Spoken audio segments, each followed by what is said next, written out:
C'est ton gars, Vantard, qui revient une fois de plus, again and again. Donc le film du jour ou le dessin animé du jour, c'est Le vent se lève, c'est le dernier Miyazaki.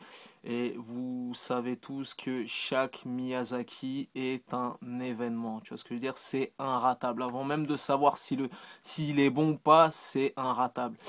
Il a tellement de classiques à son actif, à son palmarès.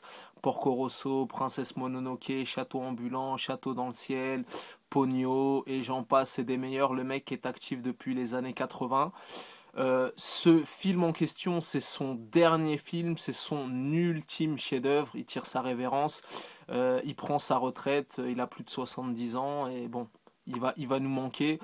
Donc, ben, sans surprise, c'est du très très lourd. Donc, il faut te cultiver, il faut t'ouvrir. Parce que les Walt Disney, les Pixar, les images de synthèse et tout le tralala, les trucs en 3D, voilà, là c'est artisanal, c'est esthétique, c'est poétique, c'est magique. Il a son humour qui lui est propre, il a son univers qui lui est propre, accompagné de son fidèle compagnon Joe Hiyashi qui fait toutes les bandes originales de ses films depuis pas mal d'années. Donc voilà, moi je vous le recommande vraiment, c'est plein de poésie, c'est plein d'humour, c'est très philosophique.